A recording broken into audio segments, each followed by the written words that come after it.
What up, everybody? How we all doing this evening? Started about a minute late. It was a extremely busy day. Welcome to the Transformer Slag podcast live stream. Saturday night main event. How we all doing? It was a busy week for me and the city of Montreal with the recording of Transformers Rise of the Beast. Also, the beta testing of the Transformers cell phone game by Niantic, which I'll get into today. There's a lot of stuff to talk about. Even got to record. I was so busy today, but I found some time to record a segment with Jaws D today that I'm probably going to upload tomorrow. I'm not sure yet. But let's get into the news. And then we'll do some super chats. We'll do some talks here and there. And before we do that, I just want to make also a mention that from the Hasbro family of stuff, this week coming up is the debut of the Snake Eyes movie. So be sure to check that out. Support the Hasbro brand so we can get some more Hasbro-related content. It's been 2 times in a row now. There's been G.I. Joe movies, and both times they kind of didn't find their place. So let's try for time number 3. And if it doesn't work out, 3 strikes, you're out. But let's see what happens. Anyways, let's jump into the news, and I'll get more into everything else afterwards. Shall we? So, first thing to talk about. And, some people aren't too much of a fan of it, but I have to cover all Transformer news anyways, because some people do enjoy it. Let's talk about Funko Pop. So, the Summer FunCon is going to be happening soon, and one of their exclusives to their convention is going to be a G1 Shockwave Funko Pop. Now, do not worry. I can't stress this enough. Do not worry. This will have a retail release later on. The only difference between the two is going to be a sticker on the box. See on the bottom right there, it says the Virtual FunCon sticker on there. So the only difference is between the retail version and this one is going to be a sticker that says you got this one through the FunCon convention, or you got it through a retailer, and it'll have a different sticker there that'll say like exclusive retail. They did the same exact thing with the Grimlock last year. And I remember people were freaking out. It was going for stupid money, which it really shouldn't have. You should never pay $70 for a Funko Pop. And then they announced literally a couple days later that it was going to be, in that case, a GameStop exclusive with the Grimlock. What's up, Aaron? And so as it stands right now, the announcement is that after it's going to be a FunCon and convention exclusive, you will be able to get this as a Target exclusive in the United States. And if you are part of my Canadian bros, Toys R Us Canada will be carrying it exclusively in the Great White North region. So you do have your options. I mean, I'm not a fan of Funko Pop, but the way I look at it, I look at this Shockwave. Number 1, Shockwave is one of my favorite Decepticons of all time. Number 2, he doesn't have the traditional boring Funko Pop beady eye syndrome. So he just looks like a mini Shockwave toy. And I dig that. Shame it doesn't have articulation. So I'm almost tempted to pick this up. You know what? When these stuff probably go on clearance, which inevitably they do with Toys R Us a lot of the time, I'll probably pick it up then. But hey, no hate. If you love Funko, it's your thing. And that now puts us up to 25 different Funko Pops that you have to collect if you are a completist of this madness. So, I mean, just to reiterate, we have 25 in total. 18 of them fall into the Retro G1 collection. Of course, the ones on the top there came from Age of Extinction when they tried to do Funko Pops the last time. And it was not well received. But it seems these G1 ones are getting received pretty well, and now Shockwave joins the mix there. So, if you're a completist, you got 25 ahead of you. We got a super chat here from Princeton Phalanx 59. I've seen other reviews show the issues with Kingdom Trax' legs so disappointing. Oh, really? There's something wrong with Kingdom Trax' legs. First there was something wrong with Masterpiece Trax, and now there's something wrong with Kingdom Trax. Man, he just can't get a break, can he? That's what happens. You get an episode named after you, I guess. Anyways, thanks for the super chat, Princeton, and letting the world know that Trax is once again getting the short end of the track.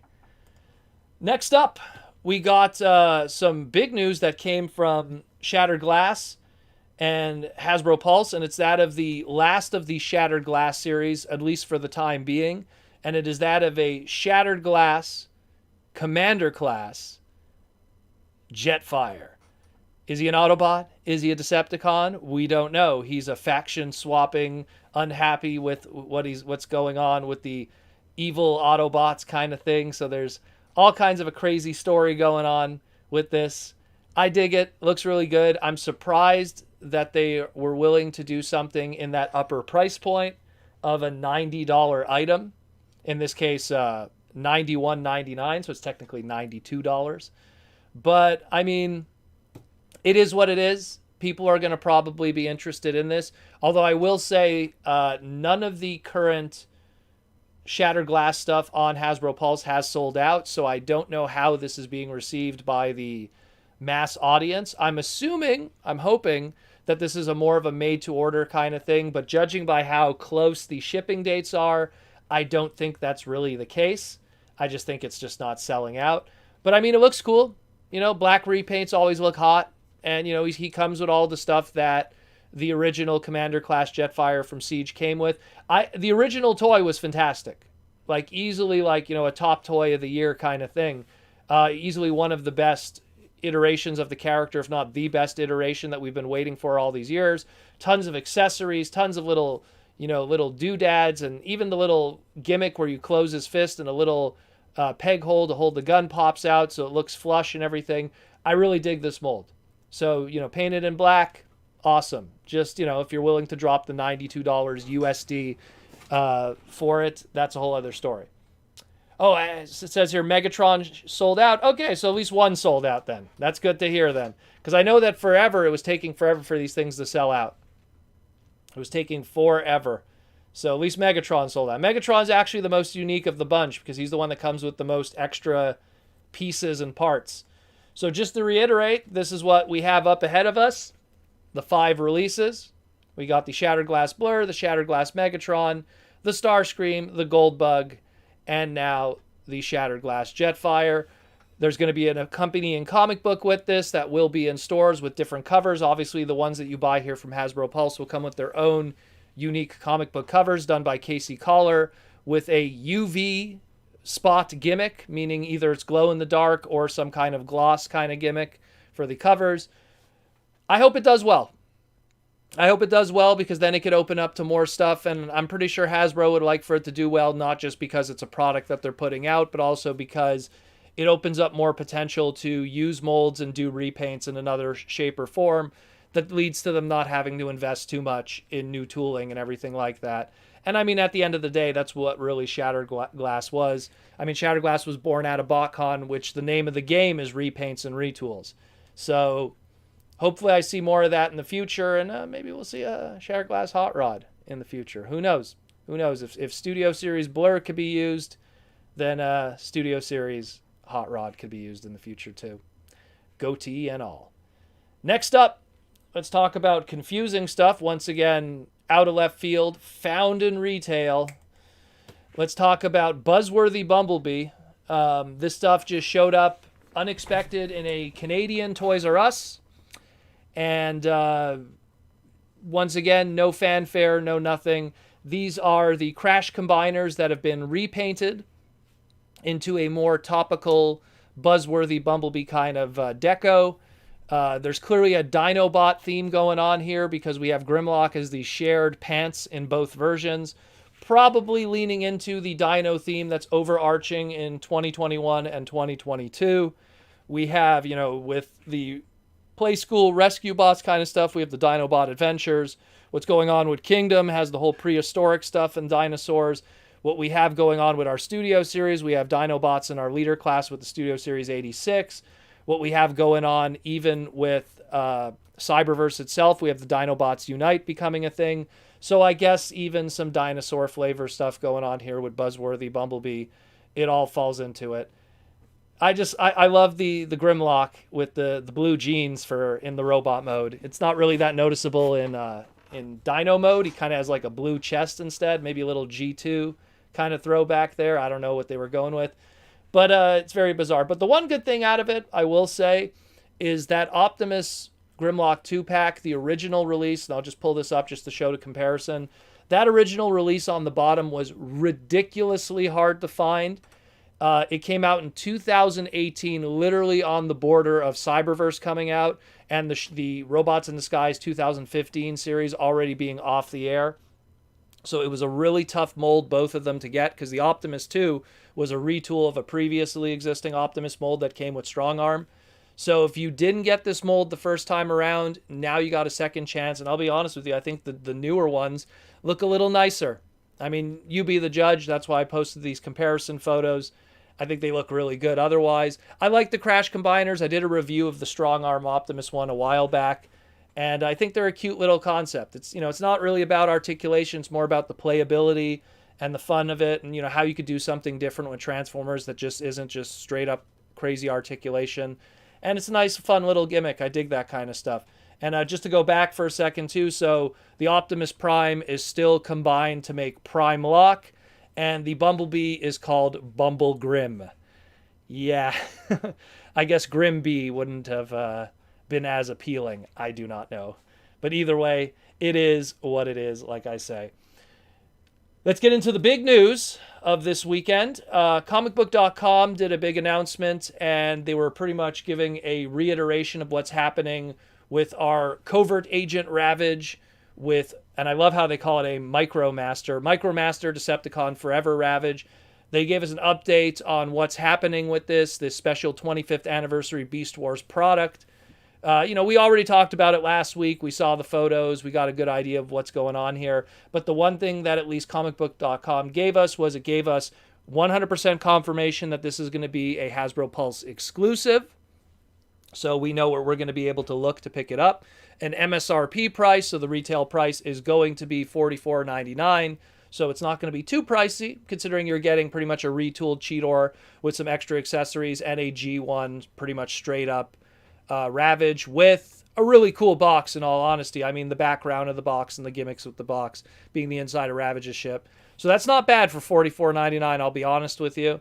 Some of the Hasbro Pulse stuff could sometimes be a little inflated, but this is not one of the cases. And it's going to be available November 1st, so you're not going to have to wait too long. Looks really good. And again, like I said last week, much overdue. Ravage was one of those, the Ravage X9, if you will, was one of those extremely overpriced kind of things. And the way that I see it is, it's really awesome. It's really, really awesome, and I'm excited for it. As an owner of Ravage X9, I'm just happy that people will get an opportunity to pick up a better version of the character, in my opinion. And that better version looks much more show accurate than the Ravage X9 that I spent a good pretty penny for from Japan all those years ago. So check that out. But the big news more than all of this that we got from comicbook.com is they gave us a single screenshot of a teaser of what is going to be happening with HasLab. And they posted this, and the hype was on, man. And it's so obviously for people that, don't know what this is the Japanese logo of the Transformers Victory logo from the Japanese Transformer anime TV series back in 1989, 1990. It was the third of what was called the Takara 3, which was the 3 Takara exclusive Transformer series of Headmasters, Master Force, and Transformers Victory Zone was an OVA on the side afterwards. So the speculation, mostly due to what's been happening, due to like leaks and stuff, is that it's going to be Star Saber. Now on the top right here was a list that was sent to me a while back, I want to say about 4 weeks ago, of someone telling me that the next HasLab was going to be Star Saber, and it was going to be $200 of it, and it'll start in August, the pre-orders, and the final tier, if meets a certain crowd-funded level, will also include Victory Leo. Victory Leo, for people who aren't familiar with, was his combined partner. So assuming this is all true, and it's starting to really line up to seem that way, Assuming this is all true, we're talking Star Saber at $200 next month. So we had Unicron. Unicron came out of left field. Literally, it jumped like no joke. We're sitting at TFCon the Sunday, and boom, that news breaks. And so many hardcore fans had already blown so much money that weekend at TFCon, and then it drops into their hands. I remember even Aaron's right here in the chat. You know, I was talking with Aaron, and he was like, "So what would you think if they did a Unicron?" And I didn't know what he was implying. And then, of course, before the day was over, it was pretty obvious that he knew something that I didn't. But yeah, so at least this gives us a little bit of a heads up. Gives you a chance to save up 200 bones, put it on the side, assuming this is Star Saber. I'm curious what they're going to do. I'm really curious. What I'm showing you guys here, the image is the Masterpiece version, which in my opinion is pretty darn perfect. If I had to change one thing, maybe the sword blade might be a little bigger.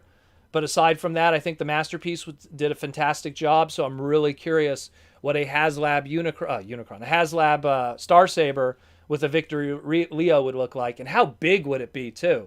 Is it going to be, because I mean, Masterpiece Star Saber is the largest of the Transformer masterpieces thus far. You know, as of this podcast, it could change in the future. So I'm really curious where this is going to go. Really, really curious with that. We'll see.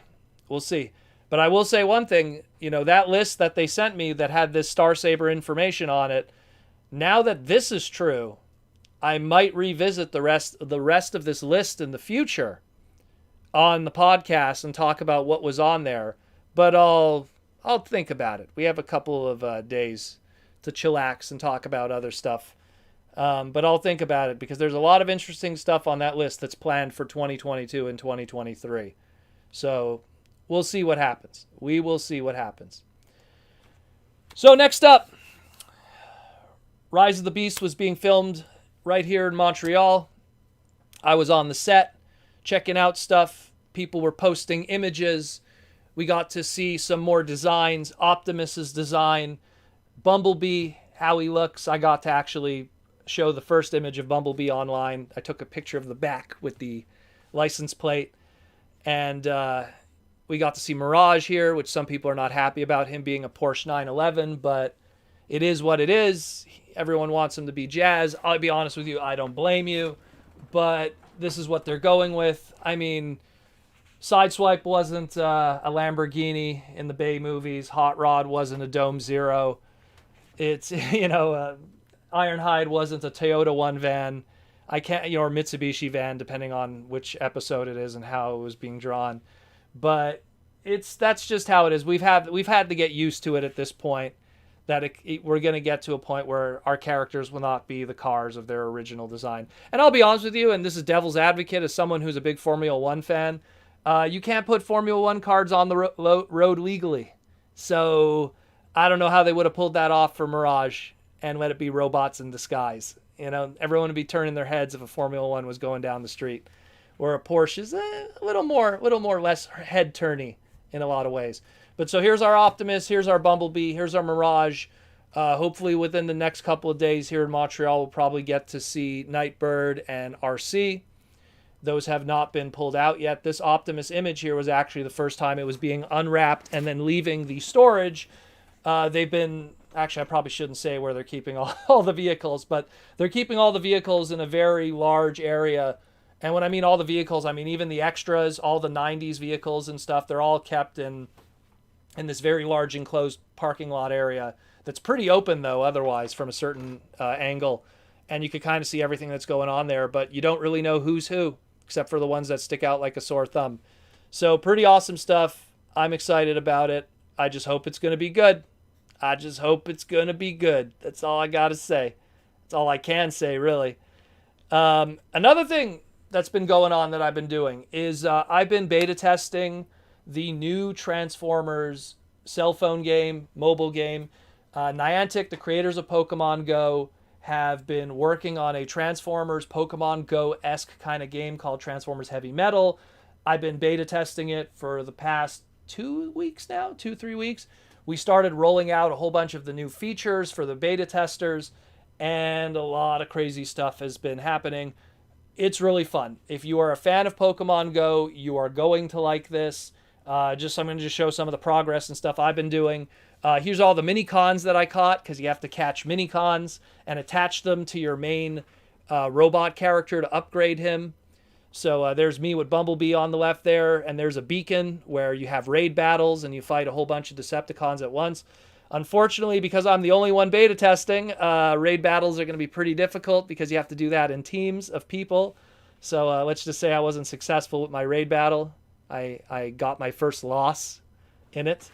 But there's a whole bunch of new characters, a whole bunch of new mini-cons. I wish I took nicer photos, because when you first catch them, you actually get to see like how they look in robot mode moving around and when they transform. I think what I'm going to do in the future is when I catch the same ones again, I'm going to try to take nice screenshots and share it with you guys. But this is really cool. It's a really fun game. Like it a lot. The planned release date worldwide is going to be probably mid to late August, so keep an eye out for that. They're just trying to get the kinks out and everything. But it looks really cool. I dig it. I dig it a lot. And it's one of those games that, it's free to play, and if you do pay, you're not really getting too much of an advantage over people, because the stuff that, like, anyone who played Pokemon Go knows what I'm talking about. You could pay for stuff, but it's not really going to affect too much the advantage over other people, especially if you're an individual that moves around, and walking is still important. Going around is still important. I found 22 different mini-cons, and I had to walk around like a madman to do it. And, it's good for everybody. That's what I always say. So definitely check that out. Again, Transformers Heavy Metal, they have a Instagram and they have a Twitter where they're updating people. Right now, it's just being beta tested in small regions among small people. So we'll find out what happens in the near future. We have a super chat here by Sam Dermody. It shouldn't have been Jazz just because it's a Porsche. It should have been Jazz because he's a better character than Mirage. Well, that's debatable. I mean, I'm pretty, look, definitely Jazz is more well-known, had way more screen time. Scatman Crothers was an amazing voice actor, where not many people remember the more, dare I say, Jimmy Carter sounding kind of Mirage from Generation 1. But Generation 1 Mirage, he had his moments too. End of More to Meets the Eye Parts 3. Helping get the Decepticon ship down.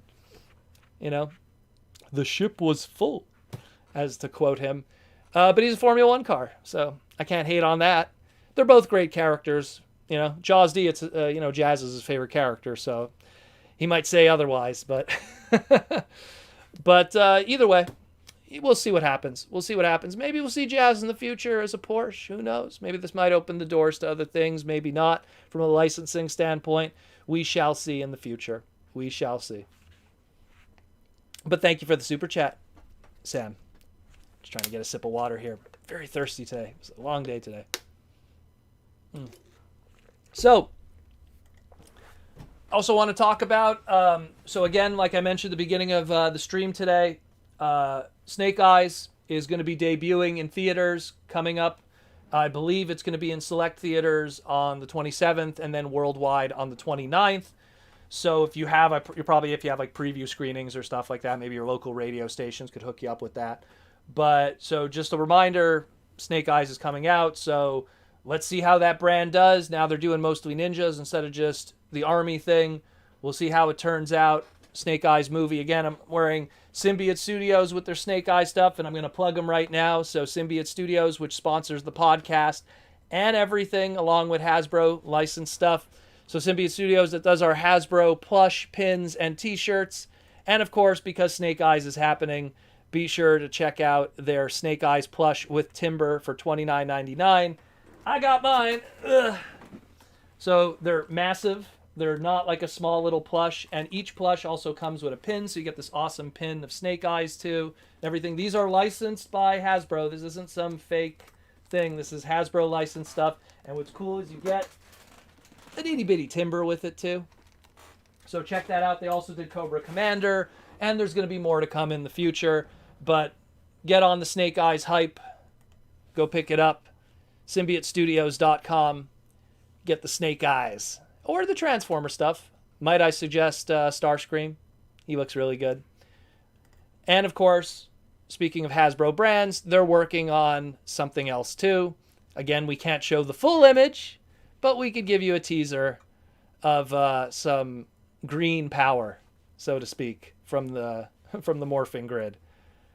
I think that's pretty obvious in itself. But either way, we shall see. So that's more or less it. We got another super chat here from Favoridwand176. I apologize. Looks like you have a Mirage avatar. I'm happy what Mirage is in the movie. He should have been a Ford GT, like the alternator. Yeah.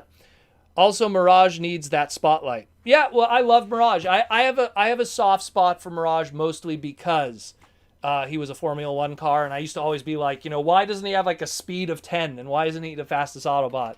That's how the plot works for the story. Optimus is going to have a speed of 10 as a truck, and Mirage won't. But this is still pretty awesome stuff. Definitely, I'm hoping that we'll see more, at least with the movie, and maybe some of those other characters that haven't been revealed yet, both Beast and Bot, like Robot and Car, will make us excited for all of it. Just want to go over some stuff that I got this week. Picked this up from a friend who was unloading. This is mostly because of the Niantic game, so I'm getting all the big Bumblebee figures. This is just one of their little, 3-step changer evergreen Bumblebee. Trying to get that. Collect all of those together. I paid $2 for that one. This one disappointed me to no end. I was so excited. I was so excited to pick up this guy because I love the idea of big Titan class figures and stuff like that, or Titan characters. So Iaconis from the Cyberverse, I guess it's the Ultra class. And this thing is so you can even see as I'm moving it. This thing is one of these auto transformers that just, if you transform it twice, it right away the spring just completely dies on you. So you have this like loose kind of, it's a mess. It's a mess, and I'm so sad about that because he looks cool. Like he could store his sword on the back and like he could have it on the side. And then he has the cool gimmick where, like, if you have to hold him like this, you move his arms and stuff, and then you have, like, the armor and everything. Like, it's like half of the figure is really awesome. And then it has to have this auto-transform gimmick just shoehorned into it that just ruins the figure. And then on top of this, and I'm not even putting this on the figure, so they actually give this extra accessory with these 2 pegs here, these 2 mushroom pegs, that they expect you to put on the back here, and then you have to leave it like that forever. So the figure is literally like this forever. It doesn't fold up, it doesn't go like this, it doesn't go like this. It stays like that. And it's supposed to stay like that, so when you do the transformation for the city mode, I don't know. I bought it because it was on clearance at Walmart, 50% off. That's the only reason why I got it. I was really excited about the character. He has nice, he has nice molding, has these little city little towers and molded detail of like an ancient Cybertron. I like it, but the fact that it has this like floppiness, I don't know. That was kind of sad. That was kind of sad. Just my take on that. So if you're gonna pick them up, don't pay full price. Let's put it that way. I was so confused by it that I looked online, and I wasn't the only one. Some people, the springs on it were installed backwards, so it doesn't even do the auto transformation. Some people, the spring is missing completely. Quality. 2 other things I got, nothing too big. Infinity Gauntlet, Thanos. Really wanted to get this specific version because this is the one with the snapping finger and the Infinity Gauntlet logo from the Jim Starlin comic book. I had 3 comic books when my first 3 comic books was Ninja Turtles number 6, I think it was, with Leatherhead by the Archie books, Infinity Gauntlet number 2, and Fantastic Four number 351. So I have a nostalgic connection to that specific version of Thanos, and I was able to pick it up because it showed up in Toys R Us, and it was pretty cheap, so I picked it up. And I got a Larry Koopa from Super Mario. One day we'll get all the Koopa kids in articulated form. Right now we have Iggy and now we have Larry. One day we'll get Roy, Wendy, Morton, Ludwig von Koopa, and the crew. So got those two. That's it, more or less. Again, nice little light week of toys. Don't gotta buy too much, but was happy at least with that Thanos. I also picked up, they had the new Legend of Zelda Skyward Sword HD. I picked up the Amiibo. Was able to get that with my buddy. So, I don't collect Marvel Legends.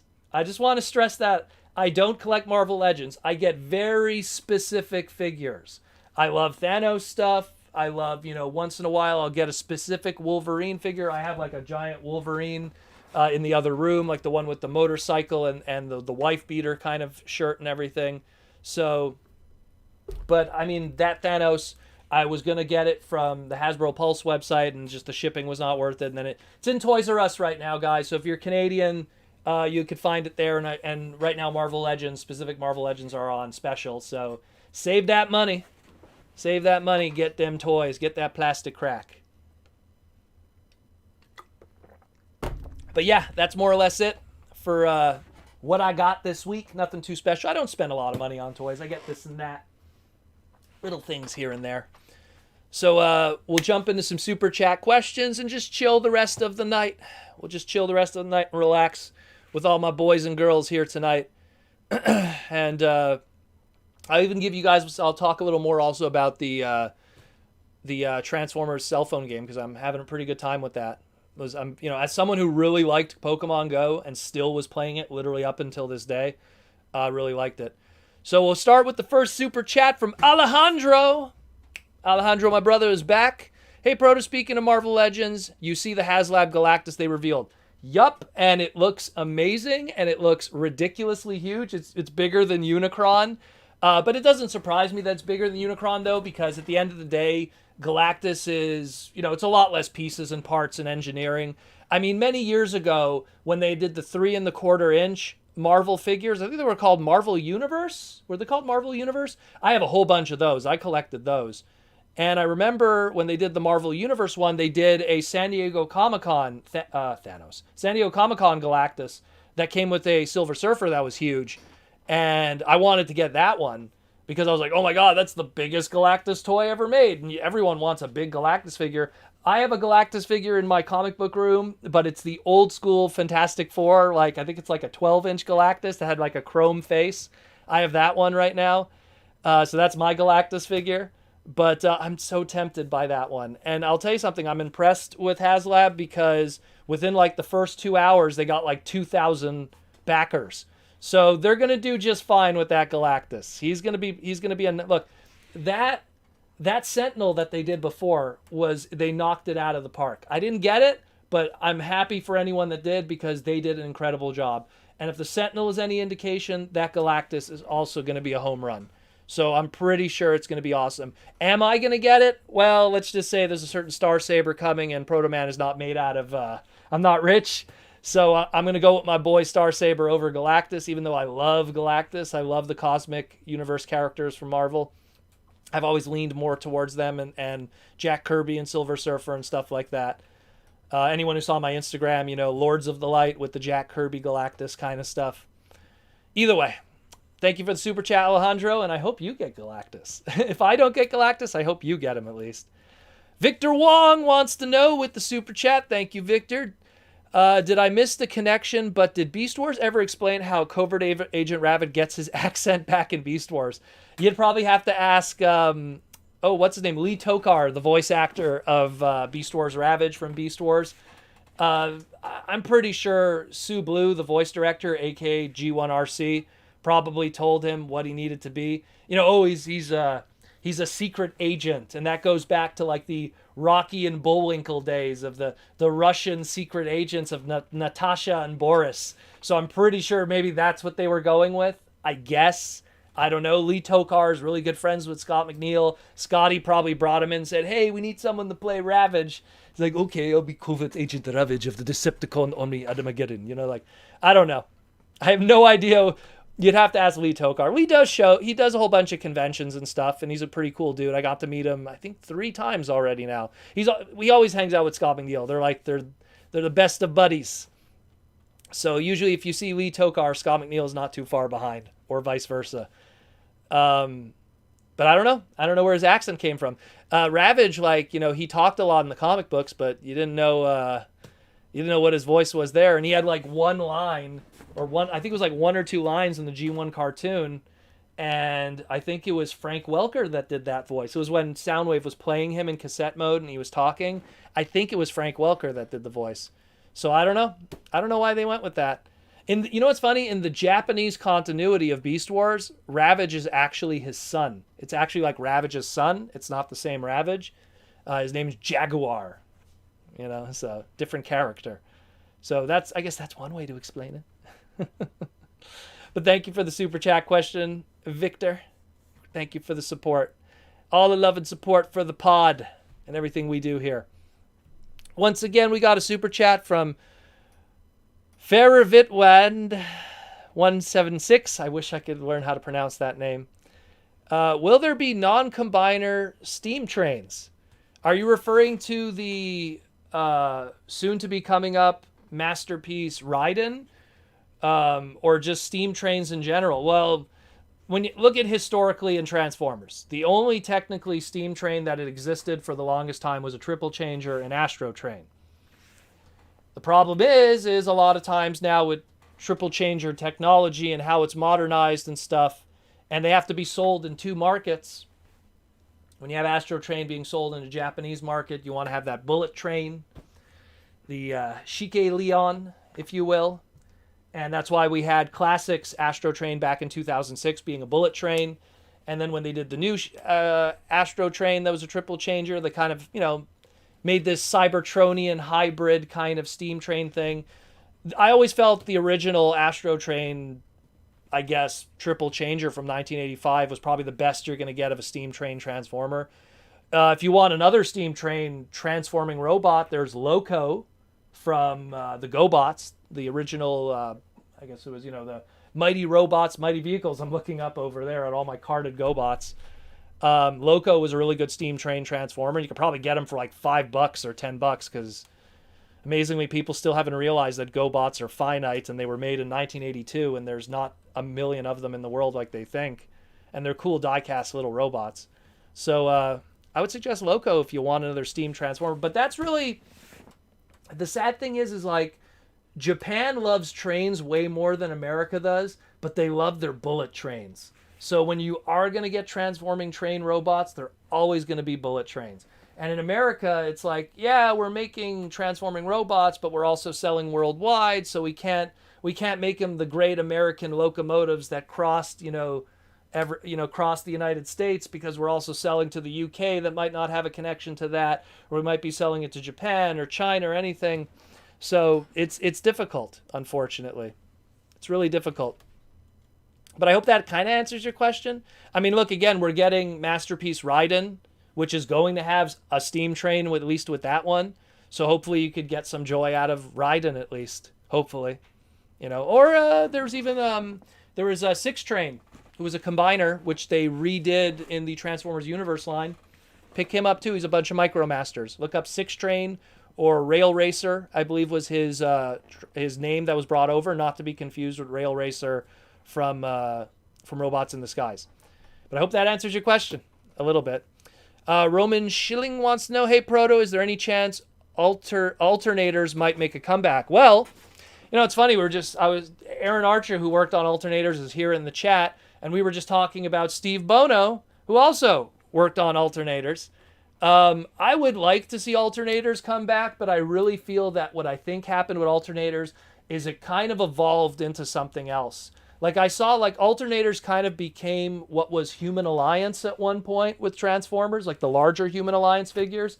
And now when you look at what they're doing with, say, Skids from the Masterpiece Skids that's coming up, it's very similar to what they're doing with alternators. And I'm like, let me just pull this up too. You had Alternity, that was called, which was a subline in Japan.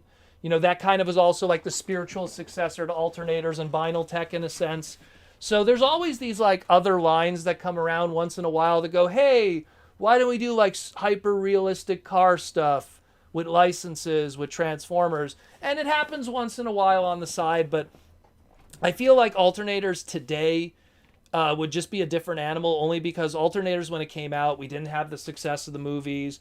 It was, it was a different world. We didn't even have classics, universe, generations. Like alternators was kind of like the prototype in a lot of ways that would be modern Transformer toys with G1 characters and with modern engineering and stuff. So, yeah, we'll see what happens. We'll see what happens in the future. I would love for it to come back. I love alternators. Like, there's all my alternators up there. Love those guys. I have a complete set of them. I love those dudes. Love alternators to death. Thank you for the question, by the way. So, let's see. My name is Favorite Wand, by the way. Ah, okay. Proto Butcher. It's just an original character. Steam Train, by the way. Like new ones. Why not both? Modern and old. There you go. Thank you. So it's Favorite Wand. Now I know, and I'll try not to forget that. I will try not to forget it. That's cool stuff. But anyways, what I wanted to talk about just quickly. Oh, we got another one here. If I only get 4 tiers, if meets the goal, then over the mark of 4,000 more orders. Oh, did I miss a conversation somewhere? Are we talking about Galactus still, or are we talking about a potential Star Saber? Because Star Saber, man, like, I am really curious what they're going to do with that. Like, what are they going to do that is going to be so different from that Masterpiece one? Like, I have, like, every single thing that ever has graced the character of Star Saber I have a very close connection to that character. And, like, I bought the original toy back in 1999, like 22 years ago. So I love Star Saber. So I'm really curious what they're going to do to make it super, super different here. Let's see. Let me just check. Grab another question. But anyways, getting back to what I was saying about the cell phone game, though, is, I've been messing with it for so many weeks now, and I'm really liking what I'm seeing from it. The only thing that I just have to tell people, though, like, I have some friends that they're already going to have to probably upgrade their phone in order to play. So with iPhones, you need to have a 6S or higher, unfortunately, to play it. For Android, I believe it's an 8, an Android 8 was the cutoff limit for it to run properly, where it doesn't run like a potato, or not run at all, where you won't even be able to download it. So just keep that in mind too, if you want to play the game. But it's really fun. And as someone that played Pokemon Go since like before day one practically, it was really, really, really good. It was really good, Pokemon Go. And so this is apples and apples in a lot of ways. There's a lot of similarities. If anything in Pokemon Go that was like a gym or a Pokestop in your area, it's going to be that equivalent with this game too. Because it's also Niantic. It's also their same system. Right now I've unlocked Bumblebee. I've unlocked Wheeljack and Chromia. So I have those characters to play right now, but as time progresses, other ones will be unlocked. And then you can main those characters, level up those characters, put mini-cons on them to make them more powerful, customize them, change your avatar, all kinds of cool stuff. I like that when you could personalize stuff. And then you have your friends list, so you could send presents to your friends, and you could do raid battles with everything. So it's really cool. It's really cool. I can't wait for when other people get it, because I'm going to want to do friend requests, and we'll do all kinds of cool stuff together in the future. But we'll see what happens with that. I mean, it's all going to be happening August. August is going to be a very busy year. So we'll see what happens. We got a super chat from Eastman777. And Eastman777 wants to know, you Proto, you King? I guess that's a Grimlock reference. 3 questions for you. Will they ever do a G1 reissue of Jetfire? Oh, God, I'll tell you that one. What is your thoughts on the Cops and Crooks toy line? Ooh, boy, I got something for that one. And best TFCon toy. So, first question. Will they ever do a G1 Jetfire reissue? 100% no, unfortunately. Back in the 80s, it was kind of a different story with a lot of those molds, specifically the molds that were done with Bandai of Japan, or back in the day when there was Poppy, which was another company that was doing die-cast. Jetfire was, that mold was licensed out to Hasbro. They did that toy, and years pass, and that's it. It's going to be like the only way, in my opinion, Jetfire could ever get a reissue is if there was no Western license for Macross. No Robotech, no Macross, no Harmony Gold, no nothing. And that'll never happen because there's money on the table constantly to own those IPs and have them licensed in the West. That's the only way that would happen. And even then, I'm pretty sure Bandai of America could probably, not Bandai of America, Bandai of Japan could probably swoop in and tell Hasbro, hey, you can't do this. Because maybe those reissues will be sold in China or be sold in Japan. So that one's not going to happen, unfortunately. The only way you're going to get a G1 Jetfire is buying the original. Or if someone does a crazy bootleg, which I don't even think it would be worth the time. But that's an unfortunate thing about it. It's just one of those characters that, because of what that mold's history is, the VF1S, Valkyrie from Macross, Super Dimension Macross, it's gonna be tough. It's gonna be a real tough one. It's like, imagine if, back in 1985, they I'm trying to think of something that would be a good they licensed a He-Man toy from Mattel, and they used that mold like a He-Man vehicle for Transformers, and then like years later it's like, would they ever do it again? It's like, yeah, Mattel probably won't let them. And considering that Bandai and Takara are like two rival companies in Japan when it comes to making giant robot stuff, they're never going to play ball with something like that for a shared thing. You'll always get stuff that's almost there, but never a one-for-one reissue of that original. Because that original Jetfire toy was the original VF1S Roy Fokker Macross Valkyrie that was sold in Japan, just with the blacks and yellows instead of the reds and blacks and whites. It had armor too and everything. And by the way, go watch Do You Remember Love, Super Dimension Fortress Macross, one of the greatest animated movies of all time from 1986. Check that out. I love that movie. And you'll get to know where Jetfire came from. Your second question. What are your thoughts on the Cops and Crooks toy line by Hasbro? Absolutely love that line. I have the entire line 100% complete. I have it on display. I wish this was remote. I have it on display in my comic book room. My favorite character is Longarm, who is the beat cop. Many years, me and Jaws D have talked about going to Halloween as Longarm and Bulletproof. And Jaws D, still to this day, in his closet, has a trench coat waiting for the day when he's going to cosplay as Bulletproof. All the shades, the Jerry curl hair, I love that line. I love Cops. Great series. Was one of those Hasbro brands that also was used in a lot of ways to keep some of the trademarks. You had Barricade, you had Inferno, you had, I'm trying to think of a few others that were there. Barricade, Inferno, I know there was another one. A Hardtop. There was Hardtop. Hardtop was a Cybertron toy. I know I'm forgetting somebody. Mainframe. Mainframe was the female specialist.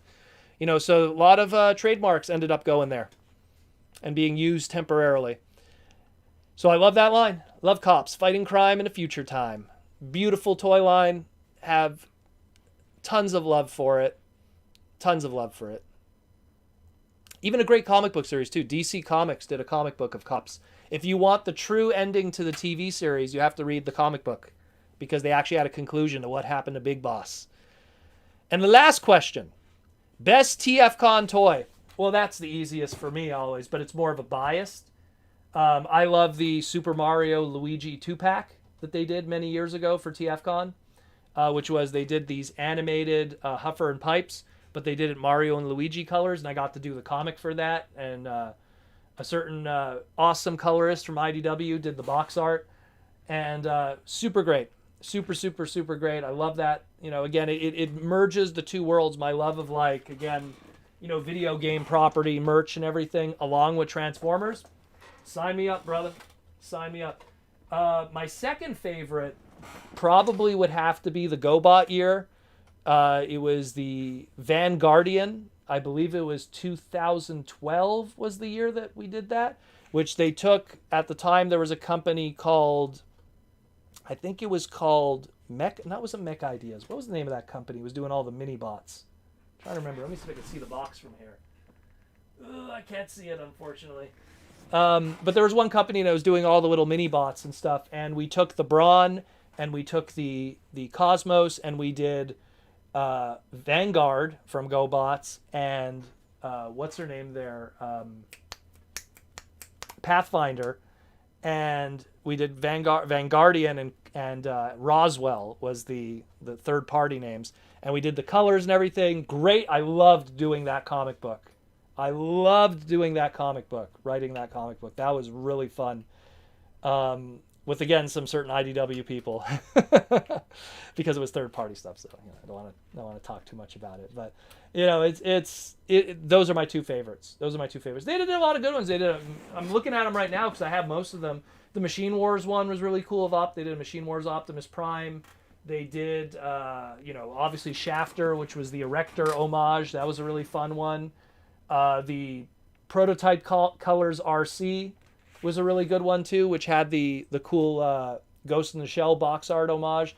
I love it. There's always cool little stuff. All the TFCon exclusives, what's cool about them is there's a lot of fan wank kind of injected into them, and that's what makes them really fun.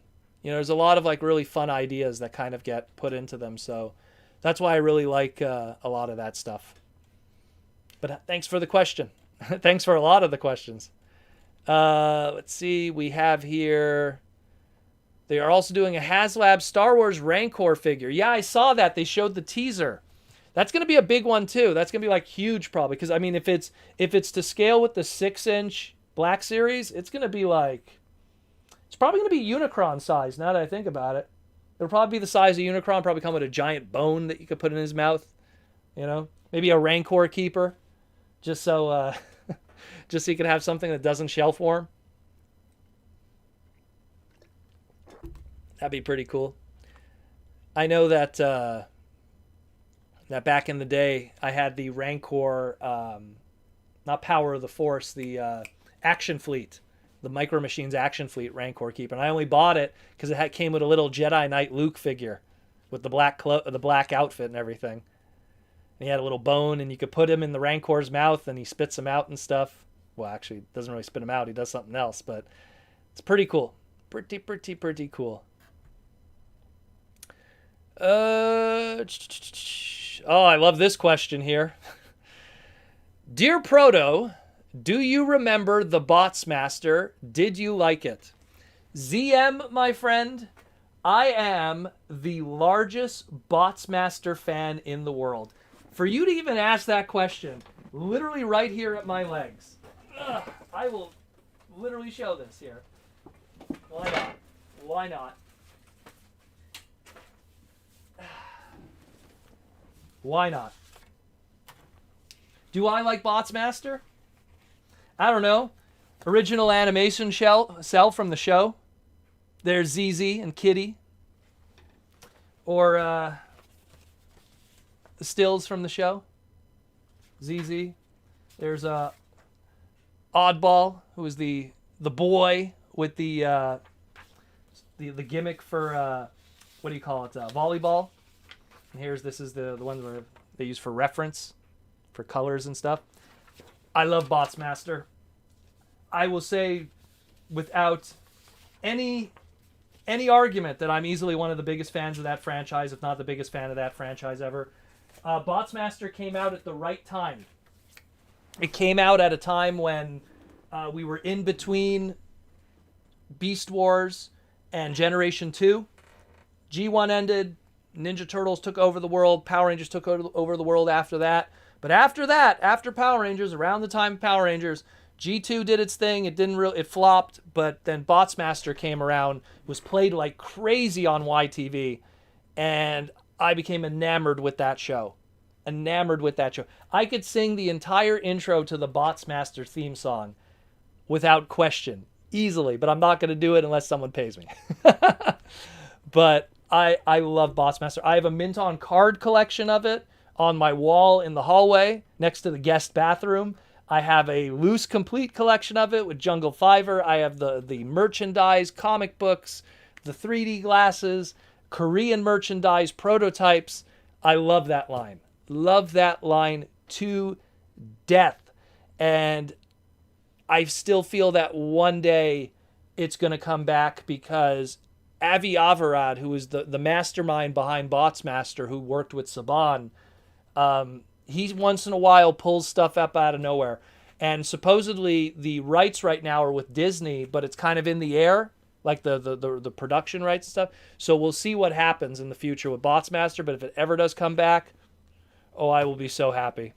I will be so happy. Love that line. Love that. A great toy line, great show, great concept. Like just such a great Ziv Zoolander. And not the same Zoolander from the movie.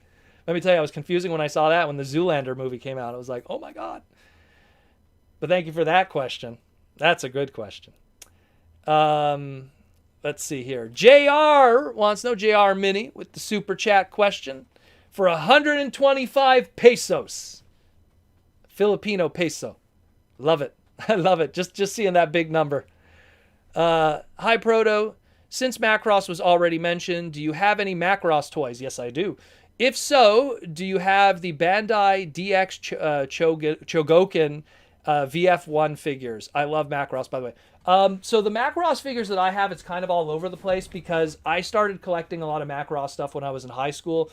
I have this really awesome Chinatown here in Montreal, and they had all these like PVC figures of Macross stuff. So I was buying those. So like I have like the non-transformable PVCs of all the different characters and robots from Macross. These little figures, I forget what company it was that did it. Obviously, I think it was like maybe Bampesto, but they came with, it's the VF1 figure, and then it came with two little human characters. So it'd be like, Maximilian or, I don't know, Hikaru, or maybe one of the female characters, maybe Claudia, maybe Mingmei, maybe, it always came with like two figures. And then I got really into Gundam model kit building. And once in a while I dip my toe into because Gundam model kits, like they got it down like a science. Macross model kits, I think during the 90s, they were still trying to find themselves. Like the Macross 7 model kits were really good. But anything based on, I guess we'll call it the G1, the OG, Super Dimension Fortress Macross. That stuff still was kind of shaky. A lot of it was glue together kits that were unpainted, and I'm not that tactile. I'm not that good at it. I'm okay at that kind of stuff. So, but I did buy a lot of kits and stuff to various success. But I would like to own, honestly, if I could own one thing, it would probably be like, because I have like a lot of, whenever I see like little Roy Fokker VF1S, like what Jetfire is, whenever I see those, I always try to pick those up. Like they did years ago, they did a Revoltech. I own that one. And the only reason why I even bought that one was because they were doing the Transformer Revoltech. So I wanted to buy that one and just paint all the black and yellow areas red. And I have Revoltech Jetfire. Never did that. Still have the Revoltech still to this day. Maybe if I ever find someone who's really good at painting, I'll get them to do it. I have that one. I have a little SD transforming one that's actually in the other room. I have a few things. Again, one of my favorite animated movies of all time is Do You Remember Love from Macross. I love that movie to death. Like every single person that like is really close to me in my life, I always like sit them down and force them to watch that movie because it's so good. The animation for 1986 is spectacular. The music, the action, such a great thing. So good, so good. Love it, love it, love it. Love it. Love Macross. Just like you love Macross. You love Macross, I love Macross. Stinkfist69 says, I just ordered my T-Rex exclusive from Target. Well, I hope it's good. I mean, it still kills me that they screwed up the face. But I mean, at the same time, I can't argue because, hey, we got a Beast Machines toy. Technically it's a Beast Machines toy. So at least we got a Beast Machines toy. That's pretty cool otherwise. Otherwise, that's cool. That's cool. Someone wrote, laser time, boys. What's master? The planet is in a jam, a diabolical plan of only one man, Louis R. Paradigm, international punk and his army of 3As and those heaps of junk. Love it. Let's see. Do some more super chat questions. Let's see what we could find here. Got to scroll up because so many were... Again, sorry guys if I miss stuff. I mean, that's why I like the super chatting is the best thing because it just pops out. And those get priority one like they always do. What was a good Beast Wars HasLab ideas? I always say, like, if they were going to do anything Beast Wars HasLab, and it has to be something big, it would have to be Majin Zarek, which is super obscure and from the Beast Wars 2 movie. So no one would know who it is. No one would probably back it except me and like 4 other people. So, you know, it'd be a tough one to see who you'd pick for it. I mean, if the thing is that with HasLab historically is everything has to be big. Everything has to be big and bombastic. And when you're talking Beast Wars, I mean, short of doing like an Axelon playset, which you can't do playsets with Transformers because everything is all over the place with scale. So it's really tough to do playsets and stuff unless they're like transforming playsets that then become individual robots for that play pattern. But I don't know. Like it's a tough one. It's a tough one. I mean, Star Saber, I'm going to be very interested to see how that goes because Star Saber is just one of those characters that as much as I love him, a lot of people don't know who he is. That's why on Twitter, I was like posting like clips and stuff going like, hey, this is who Star Saber is just to get people up to date. Here's why he's so cool. You know, here's some pictures of his old toys, you know, like because I feel that unlike Unicron that has all that, you know, Transformers 1986, you know, nostalgia cred, even with people who aren't big Transformer fans, but at least they saw the 86 movie, you know, at least they have that. But they don't have that with Star Saber. Star Saber was literally one market, Japanese market, for 1 year. Technically a year and a half if you count Transformers Zone with his cameo appearance in there. So it's a very weird thing. And then sure, he got some, you know, look, like there's, you know, the Robot Master Star Saber. And then I got an individual one there. And then they did a PVC of him. And then they did a Masterpiece. And then they did a Mega PVC. But there's not much Star Saber, you know, reminders. You know, maybe a Wing Saber from Transformers, you know, Energon, a.k.a. Superlink. You know, like maybe him is about as close as it gets in terms of like Western representation for Star Saber. It's going to be a tough one. It's going to be a tough one. I'm very curious how it's going to do because Unicron was a weird uphill battle. Obviously, Unicron had his own problems. You know, his announcement date, the price. You know, people weren't ready for it. A lot of people who I knew who were big Transformer spenders just dropped hundreds of thousands of dollars at TFCon that weekend. And then it's like, oh, by the way, now you need to spend $600 on this and you have 30 days. They weren't able to pull that off, you know, so it was really tough for them. So I'm really curious what they're going to do here. Really, really, really curious. Proto Man, I am literally seeing the podcast right now on the plane. Are you subjecting everyone on that plane to my dumbassery, to my stupidity, to my craziness? Well, it's a good way to waste your time. Waste your time with me today. Let's pick one at random here. Hey, Proto, since we now have the buzzworthy Bumblebee Grimlock, they technically can make a combiner using the 2 Grimlocks since they now have the 2 Cyberverse Grimlocks that transform into torsos. Technically. I mean, I'm just happy that it's out there because it's a really difficult mold to get, both of them, the Optimus and the Grimlock. All that late wave Robots in Disguise stuff from 2015, well, 2018 was the last wave, but 2015 Robots in Disguise, the series, the last wave stuff, I'm telling you, If I was a speculator, 5-10 years from now, when people are trying to be completists of that line, that's going to be a headache to get your hands on. There's very little of that out there. And there's a lot of deluxes, too, that suffer from the same problem. You know? It's going to be a tough one. It's going to be a big, tough one, that one. To find all of that stuff. We got another super chat from J.R. Mina.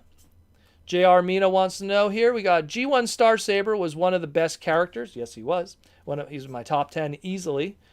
Would you think his characterization in the IDW comics hurt the HasLab crowdfunding? Absolutely not. I don't want to knock the IDW comics. James Roberts is a friend of mine. I love James. He's a good guy. But no one read that comic. A lot of people who read it love it. They're very vocal about it. But that comic didn't do very well in terms of sales. I talked about this on my Discord. One of the worst selling books for IDW of the Transformer books was I think it was All Hail Megatron number 5 or 6, right? And it sold 11. God, I have to find that post I did. And I could even share it with you guys. And it sold 11, I think it was 11,000 copies or something. 11,600 copies. The best-selling More Than Meets the Eye or Lost Light book never hit 11,600 copies. So some of the worst-selling G1 books prior to Lost Light and More Than Meets the Eye were still selling better. So do I like the book?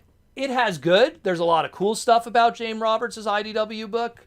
There's a lot of stuff that's kind of, it's not how I would have done it. You know, I love the Rodimus story. I love the Autobot Megatron. I like the way that they, the bar with Swerve.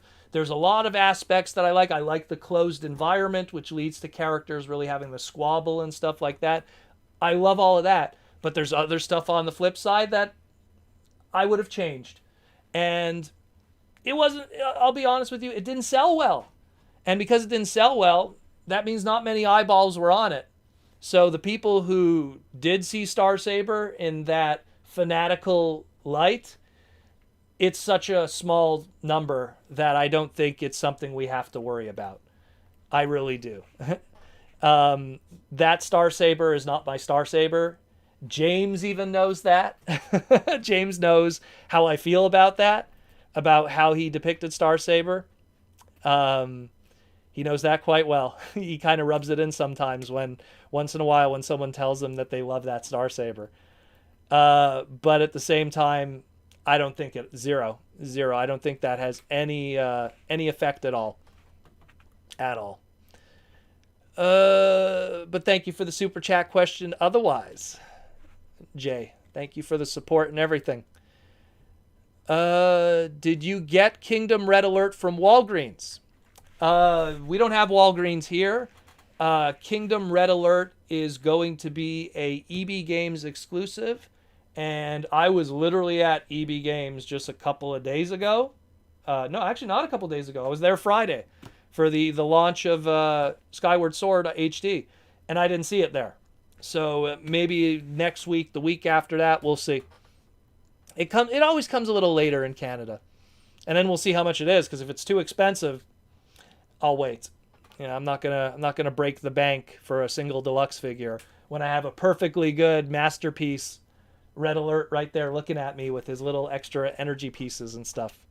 So we'll see what happens with that. Again, it's the prices with me are a big thing because way too many times people run out and buy versions of characters and they pay top dollar for it when literally you could pay the same amount and get a masterpiece sometimes. I've seen people they buy scalped deluxe Transformers for $150 and I'm like, man, there's perfectly good masterpieces that I'm pretty sure if you find in the secondary market someone unloading them, you could probably get them at a comparable number.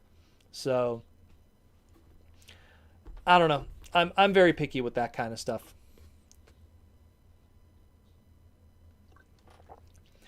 We got a question here. We'll take a random one. Yeah, FOMO is real. FOMO. I did a whole panel. at TFCon called "Don't Fall for New Hatch Syndrome." And there's this great screenshot of me where I'm talking about the panel, and it has the screenshot from The Simpsons with Malibu Stacy where it's New Hat Syndrome. And what New Hat Syndrome is you have people that when something new of a character comes out, it's like, it's Hot Rod, but now it's this version of Hot Rod. And then they're like, I need it now. I need it now. I don't care. Oh, someone's selling it for $5 more. I'll pay those $5. And so many people do that. And then if you came to those people a year later and you asked them about that character, now they're like, oh, I don't care about that toy anymore. And they move on. They move on to the next thing. So never fall for that. That'll cost you so much money in the long run. It's crazy. So many people blow their cash with that kind of stuff. It's like I'm going to do, one day in the future, I'm going to do like another Transformer Finance panel at TFCon. Like a really, because that panel was really good. Like I remember like a lot of people afterwards were asking me like, hey, could you send me links to this stuff and everything? That was a really, really good panel.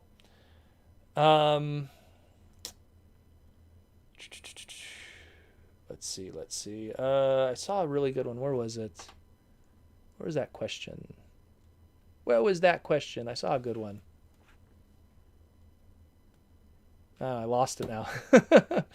There's another good one I saw somewhere. Someone asked about, do you think Super 7 will make Botsmaster figures? Super 7 would probably have to license it from Disney currently. I mean, I think that'd be cool, but I don't know.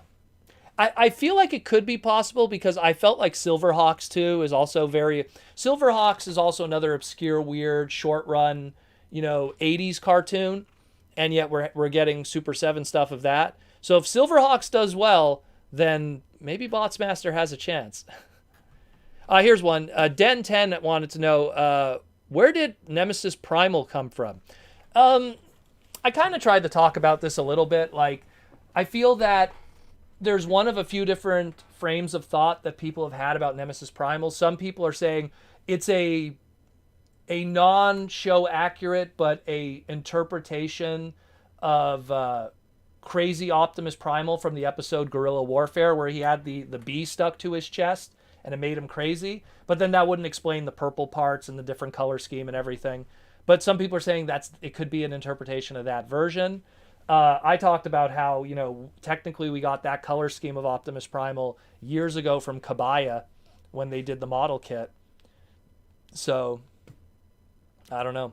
Oh, the owner of Super 7 owns Silverhawks? Well then. So it was bound to happen anyways. I guess now I gotta make sure to convince him to buy to buy Botsmaster now. And give me my my Jammers figure that I never got. Jammers was going to be in Wave 2 of Botsmaster, and he was in the prototype stage, and I actually have the prototype, and it never got past that, and it sucks, because it was going to be Tools, Jammers, Blitzy, Kitty, and then they were going to fill it out with a bunch of generics, but those were going to be the 4 on the good guys. Oh, and then they were going to do another Ziv Zoolander figure, but like a different sculpt. You always have to have like a He-Man or a Batman in a different outfit. Where we at? We got, how long we got left? We got 45 minutes left. Time is flying already. In the chat tonight. Alrighty. Where we at? Let's see. We will grab this one. If you could make a team of 5 to 10 Autobots, who would you put on that team? Like just like my own dream team, if you will. No business. No trying to do business stuff and trying to appease to demographics and audiences and different levels of fans. My dream team would be Hot Rod from Generation 1. Judd Nelson Hot Rod 86 movie. It would be Road King from Master Force, a.k.a. Slapdash, as you guys would probably know it. But Road King from Master Force, the Godmaster. It would be Nitro Convoy, the Japanese version from Galaxy Force. It would be probably Braver from Road Caesar from Transformers Victory, along with Star Saber from Transformers Victory. Who else would be cool to have? Is this an Autobot team or a Decepticon team, or is it just anybody? If you could make a team of... Oh, Autobots. Okay. Who else would I want? I probably want to have IDW Blur. If you're trying to see a pattern right now, it's a lot of race car characters. Autobot Blur from IDW, specifically that version. That would be cool to have. Who else would be cool to have? I've got to put a female character. I guess Windblade, but which Windblade? Which Windblade is really good? I don't... not IDW Windblade. I'll go with Sakamoto's Legends Windblade. the Titan Master one. I'll go with Titan Master Sakamoto Legends Windblade from his manga series. We'll go with that one. We got to throw a Beast Wars character in there, so we'll put Dinobot. Either Dinobot or Cheetor. That's a tough one. Probably lean on Dinobot. We'll put in Dinobot in there. How many am I up to now? So Rodimus, Road King, Nitro Convoy, Star Saber, Braver. How many was I supposed to have? 10? 5 to 10? Dinobot, IDW Blur, Windblade. That's already 7. I have 2 more. 3 more, excuse me. I do not know. Who else would I want to put? You're putting me on the spot here. Because my top 10 favorite Transformers has some Decepticons and Predacons in there, so I don't know. Let's go with Hot Shot from Armada, just to do some throwback, and let's do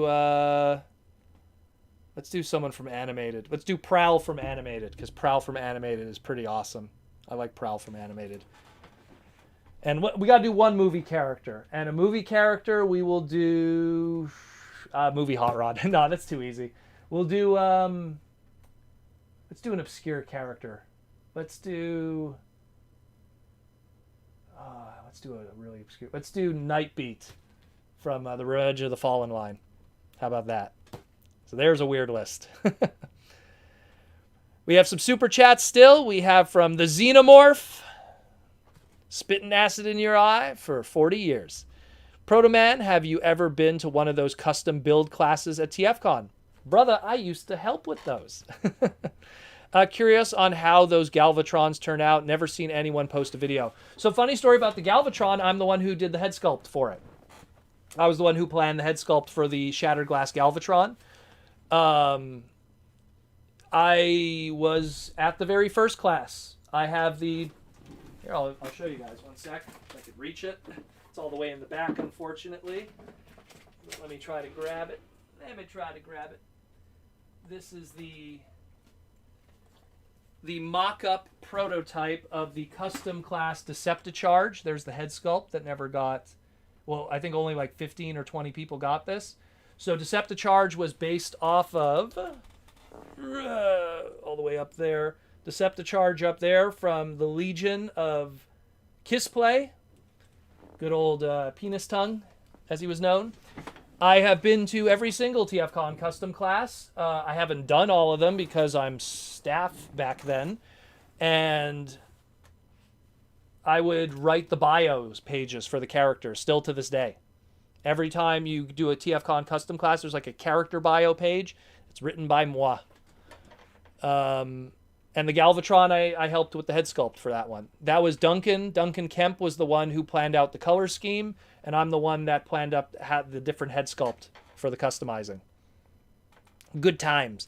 There's never been any videos posted of it. I have pictures from that. I know that for sure. I have pictures of the Galvatron and everything, and I did the... Hold on a sec. One moment, boys and girls. One moment. Let me pull it up. So here's all the custom class stuff. Let's see. So Galvatron, here we go. Broken Mirror, Supreme, there's the Galvatron. Where is it? Written by Daniel Protoman Arsenal with amazing art by Damon Batt, who sometimes hangs out here. Actually, not all of these are custom class. Some of them are custom class because we did a lot of different ones here too. Either way. But yeah, I'll try to find... I don't know if there's any, like, you know, the problem is with those custom classes is you have guys that come into it and they don't even do the class. They just take the exclusive. and then they leave, and then you never see those guys ever again. And then you have people that just do the custom class, and they, you know, they just keep it for themselves, and you never really see it publicly. So I don't know. I don't know what happens to all of those, really. Again, I have the very first custom class ever. No, that's not the very first. This is the third one. I have the very first one, which was Universe Rev, which was based off of the Robots in Disguise character, REV Rev, the yellow Lamborghini.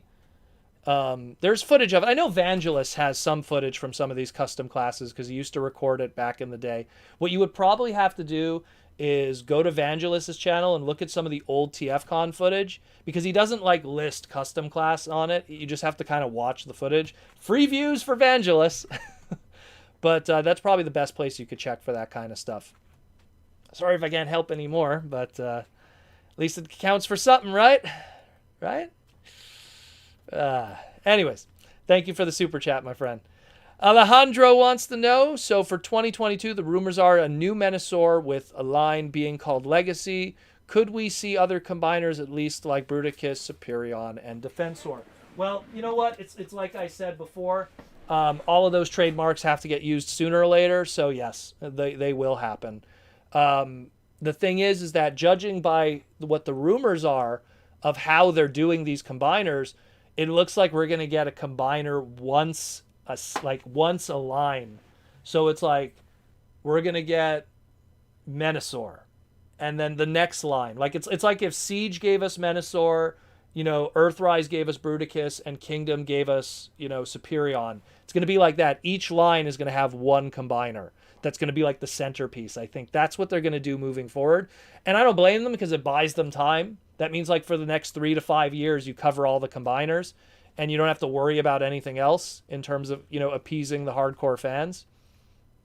So that's what I think they're going to probably do. But those trademarks have to be used, man.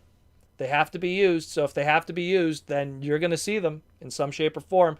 Every combiner team, with the exception of Devastator, is 5 trademarks for limbs and then 1 for a combine mode. And they got to hit all of those. They got to hit all of them every single time. You know, you don't want to end up with a situation where one of the aerial bots, you know, have to be called Air Razor or something, which happened in the past with the Energon line. They had to do stuff like that. So we'll see. Like, fun fact, you know, oh, you could barely see him, but like Energon Bruticus, you know, Bruticus Maximus. You know what his centerpiece was called? His centerpiece that should have been Onslaught? It was called Barricade, because back then they didn't have the Onslaught trademark. So they called it Barricade. It's funny where that name would go years later. So, like I always say, we'll see what happens. We'll see what happens. I have this huge list. I've read it multiple times of what is going to be coming in the future in the next 2 years. We will talk about it on the podcast. We will talk about it. It will come up in the future, for sure. For sure. 100%. I promise you that. I promise you that. We got half an hour left in the stream, my friends.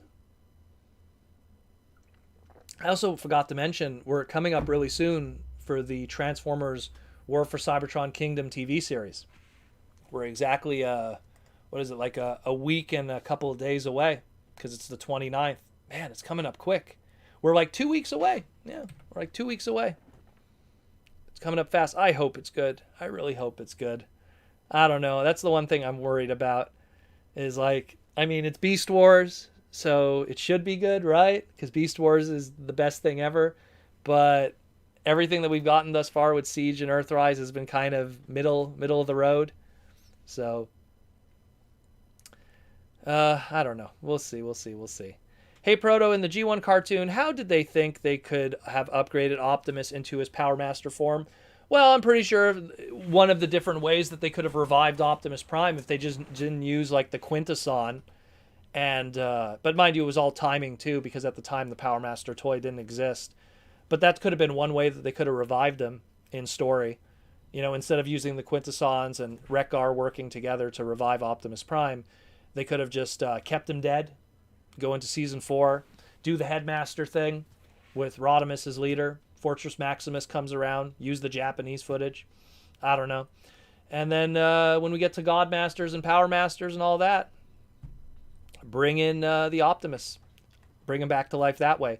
And then explaining that Power Master engine. Well, I don't know if you're going to want to go with the comic book route with Haikyuu, or go with the Ginrai route with the Japanese stuff. So we'll see what happens in the future with how they would want to tackle that. But I don't know. Thought I heard something.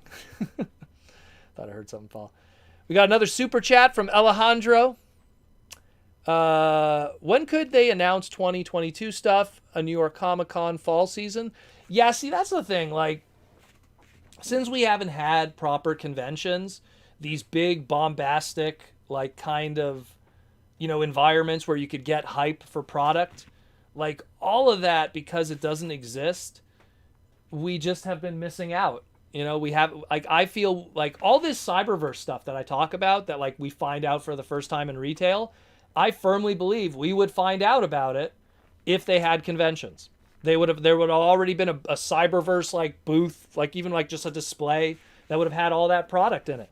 But because we don't have conventions, and I guess no one at Hasbro wants to do streaming. I don't think anyone in Hasbro really wants to be in front of a camera and go, all right, guys, here's the next Fan First Friday, blah, blah, blah, blah, blah. Like now it's like every time we have a Transformer Tuesday, they just like drop a reveal of one or two things. It's usually an image. It's not like a stream. It's not anything like that. And I feel that, you have all this Cyberverse product, tons of it that's coming out that you're not announcing, you're not showing us. It just shows up in retail. Why not make like, I don't know, Cybertron Saturday, Megatron Monday, anything. Like, just do something and put it on the side and reveal the other products. That way we know what's coming. Instead of this, like, little... Again, I'm not working... I'm not working for that department. I don't know what's going on with them. Like, what's their plans or anything. But clearly, 100% of it has to do, though, with the convention thing. Not having the convention, not having San Diego Comic-Con, not having 20,000 people walk by your booth who are not Transformer fans, but they walk by your booth and go, oh, hey, that's cool, and then go check out your booth. Not having that is a big loss. It's a big L. So I feel when we get back to cons, we're gonna learn a lot more stuff. We're gonna have a lot more activity again. But as it stands right now, I feel like we're just getting it dripped to us. Very little. Very little. Very, very little. But the way I see it is, how are we finding it out? People leaking stuff. Stuff getting stolen from factories. And I don't think Hasbro wants that to be the way. They don't need that to be the way that people find out about their product. They want it on their terms. They want to create the hype. I mean, look, we're all discussing Star Saber without any kind of public announcement because we kind of know. Doesn't that kind of suck for them? To create all this big hype and everything and no one knows, that's kind of crazy. But anyways, thanks for the super chat. But it sucks that it's like that though, Alejandro, but it's kind of how it is. Hopefully we'll have some kind of like, supposedly we have a Hasbro Pulse, like PulseCon kind of panel thing coming up soon. So hopefully we'll get a whole bunch of information drop there. Also, Walmart has like their Walmart kind of collector con thing. So there's that one also. So maybe we'll learn some new stuff from that one too. But maybe we'll not. Maybe we won't. Maybe we'll learn about just Power Ranger stuff or G.I. Joe or the Snake Eyes movie maybe. So more movie toys. Or maybe like, some Marvel Legends stuff with Shang-Chi or who knows. And speaking of Marvel stuff, Downright Superb with the super chat question. How'd you like Loki and Black Widow? I have not seen Black Widow yet. Again, when it comes to the movie stuff, I kind of just wait. I'm not in a rush. It's like the only reason why I went to see all these Marvel movies was because this guy was like the centerpiece of it. If the Marvel movies were like, and again, no offense to Loki, but if Loki was like the big bad across all those movies, I don't think I would have been as excited. And I love The Ultimates as a comic book. Like The Ultimates was one of my favorite comic books. But, man, I don't know. Like, I don't think I would have been standing in line for hours and hours, for tickets to get in and stuff. I liked Loki. I haven't seen all of it yet. I've been slowly trying to find time between work, doing the podcast, taking care of the house, getting like today was wake up in the morning, get groceries, do a little bit of toy hunting. Somehow I fit in playing the Transformer cell phone game. Had to do laundry. Had to then mow the lawn. All kinds of crazy stuff in life. The responsibilities of being an adult, and then preparing the slides. All the little slides and everything for the podcast. I got to prepare those too. I had to record a segment with Jaws D because we were planning a whole little segment and stuff. Do editing with other things. I'm a crazy dude, man. Do a lot of crazy stuff. But I like what I see so far with Loki. Again, what's his name there? Tom Hiddleston, whatever his name is there. He's a good actor. He does a good job. So, and Owen Wilson. Can't go wrong with Owen Wilson. Yeah. Can't go wrong with Owen Wilson. Wow. So it's not bad. Not bad. It's not like wow amazing, but it's serviceable like most of the Marvel stuff. I'm sure Black Widow is probably really good too. It's probably a very serviceable movie. And I'll probably see it when, it's for free to watch on my, streaming services or something. Like that's probably when I'm going to see it. There's a lot of movies like Jaws D. When Black Panther came out, Jaws D was like, "Did you see Black Panther yet?" I'm like, "I'll see it when I see it." It's like, "Why aren't you going to see Black Panther?" I'm like, "I'll see it when I see it." Like I wasn't going to pay like $12 to go see a movie in theaters that I don't want to see, and I'll just wait till it's on TV. I did see it much later, but it's nothing personal against any of these franchises. Like when I go to see a movie, it has to be something I'm really excited about. I don't like to kind of like blindly go into stuff and go, maybe this will be good, maybe not, because that $12 for 2 hours of, and I use maybe entertainment, could go elsewhere. I'd rather put that $12 into a lot of other things, a lot of other things. Trust me. A lot of other cooler stuff that $12 could do. We got a super chat from Gotcha Gray, but he didn't ask a question. Oh, there he did. He put it under. Okay, sorry, Gotcha. You did it separately. Cool. Any opinion on dinosaurs or Dino Zone? And do you think Super 7 should do an 80s cartoon line since they seem to have the in with Hasbro, Mask, Inhumanoids, Visionaries, and Micronauts? So, Dino Zone, which was the Japanese version, and Dinosaurs, which was the American version. Wham bam do the Dino Slam. Oh god, that dub, man. I love the toys. They're extremely fragile today. If you did not store Dino Zone toys properly, you are in for a nightmare of cracks and pieces breaking. But a really cool line, short-lived. Didn't find its audience, unfortunately, both in Japan and in America. They were probably riding out that popularity of Beast Wars at the time. And, just coming off of that with Beast Machines and everything on Fox Kids. But I like the toys. They're fun. Dinosaur were transforming robots. Can't go wrong with that. Do you think, and then you said here, do you think Super 7 should do 80s cartoon lines? Well, Super 7's doing very well with their Ninja Turtle line. Clearly the Silverhawks line is going to get some kind of traction.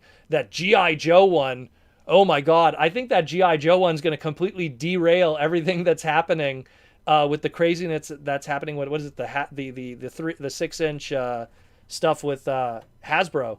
So, I don't know, man. That is going to be bananas on bananas. Like, I do not know what the hell they're going to do. I don't know what the hell they're going to do.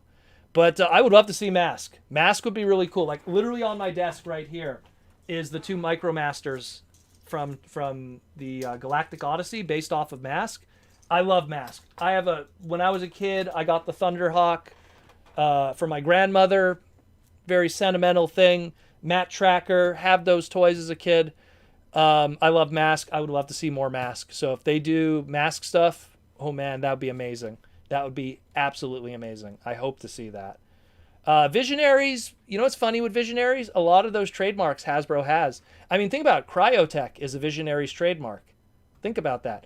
And Micronauts, they're always trying to do something. There was that Micronauts cartoon pitch that didn't get off the ground. There's a lot of crazy stuff with that. But we'll see what happens. We'll see what happens in the future. We'll see what happens. Let's see. Jay asks the question. This was asked last week. Not sure if it can be a weekly podcast thing, but Proto, what's for dinner? Okay. So on the way home, I passed by the Jewish bakery and got me some super fresh Jewish bagels. I get half sesame seed, half poppy seed with some karnotzels. It's my go-to. Fucking love it. Just love it. Tastes amazing. I wouldn't call that dinner, but that was something I was nibbling on after I did my grocery shopping. What's going to be dinner for dinner tonight? Honestly, probably bulgogi, but frozen bulgogi. I bought it from Costco, the frozen ones you can put in the microwave, but they're so good. Oh, they're so good. They're so bad for me, but they're so good. They're so good. They're like little trays. You get like 6 of them with dumplings, and then you could just kind of you just steam them. Oh, they're so good. They're so good. They're so fatty, but they're delicious. So I'm probably gonna have that, and then I'm gonna do some working out and get some whey powder in me and everything. But that's a different story. Got to work on the arms. Yeah, that's about it. I actually have where's all my weights are all over the place. All my weights are everywhere. They're all around me. You can't see on the floor, but I have 6 different kinds of weights. I have my 10 pounders and then I have my 15 pounders. Let's see. But yeah, that's probably what I'm going to eat. Maybe a grilled cheese. I'm not sure. I'm having cravings for different things tonight. All the bad cravings, unfortunately. I bought a bag of Tostitos, and I was just like, oh, I shouldn't be buying this. Shouldn't be buying this. But thank you for the super chat question.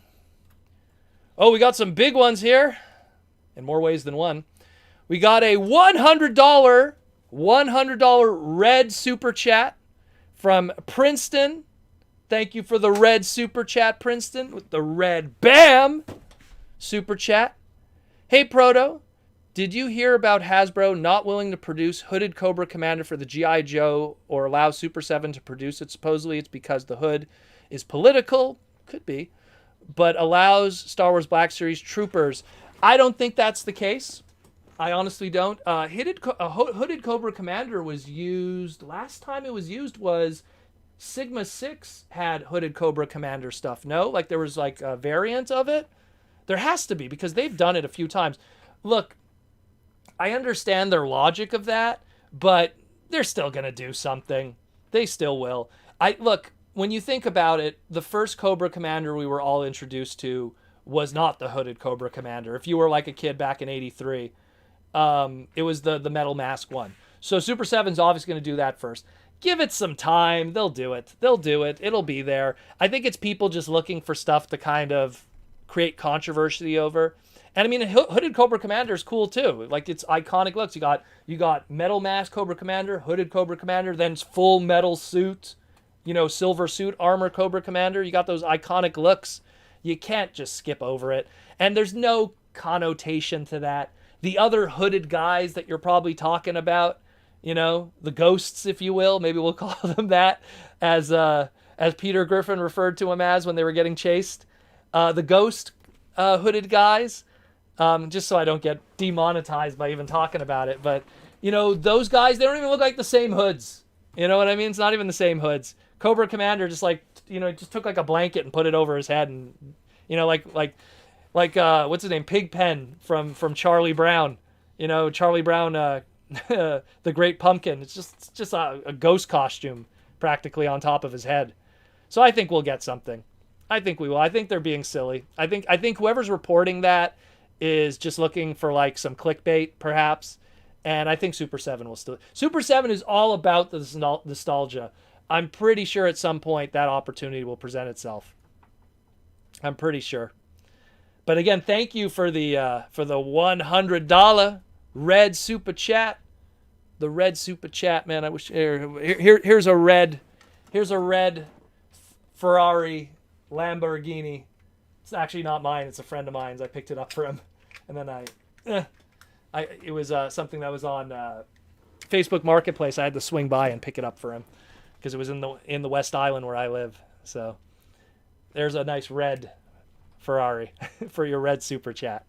I don't have any other red stuff because maroon is hot rod and everything. Oh, red Ravage.